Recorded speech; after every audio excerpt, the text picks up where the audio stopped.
We're wrapping things up today with an important safety message from our internet safety expert, Rob. Thanks for joining us today. Thanks for having me again. Okay, so I gotta tell you, ever since we started talking about this and teasing this, I've been totally creeped out. But this is a real thing that's happening more and more. You're seeing it in the news that there's hidden cameras in places that you'd expect to have privacy, like Airbnbs and even hotel rooms. Absolutely, absolutely. So there's been news stories from everywhere from cruise ships to hotel rooms to Airbnbs, like you said.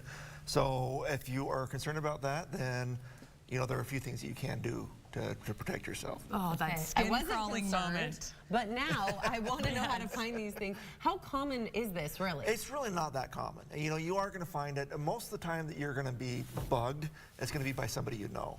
Not by somebody random or something like you're saying. That's almost worse. It really depends on your personal situation, whether or not you really feel that you need to have these devices that might detect these bugs. Okay, and you were saying that it's more common to have it happen in an Airbnb than over like a hotel. A hotel would probably just be like a rogue employee or something like that. Yeah, Airbnb people that run those, they actually want to protect their houses, their property, so they do it and with the mindset of I'm going to protect my stuff.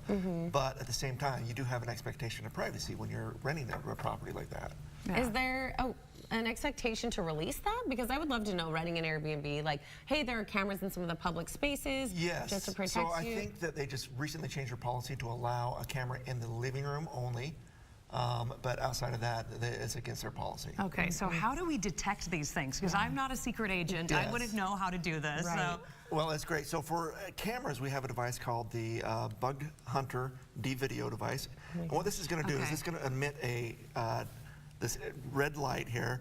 And as you look through it, you're going to see it reflect off of camera lenses. Okay. And it's going to be, you can see there, that's a big reflection. Looks like there's one right there, right in front of me. You're telling me there are lots of microphones and cameras in this area right now? Yes. People are watching. Somebody is, hopefully. Hopefully. So this is for cameras, and this is a pretty standard thing. It's not going to use really high-tech stuff. This is something you're going to visually look for flares and different things. But then for other signals, you have this. This is a really high-tech piece of equipment. This is going to scan for radio frequencies, and it's going to detect anything from microphones, hidden microphones, to cameras, and it's going to, you can see it's probably going crazy. It's going crazy right now. So and it'll do everything from cell phones, you know, so if you're in a situation where maybe it's a business meeting or somewhere where you don't want to have your conversations recorded, or you want to have that privacy, you can actually scan a room before you have the meeting. Or if you think that somebody is trying to bug you for any personal reasons, you can scan your home, your office. Are these things expensive? That's what I was wondering. They are. They've got some pretty high-tech technology, so they run from anywhere from $200 to $600. But your privacy, you can't really put a price on, right? Absolutely. Where can we find these devices and more tips from you? You can find these at our website at www.paraben-sticks.com. Awesome. Thank you for protecting us. All right, I'm watching you guys. I'm on to you. We'll be right back.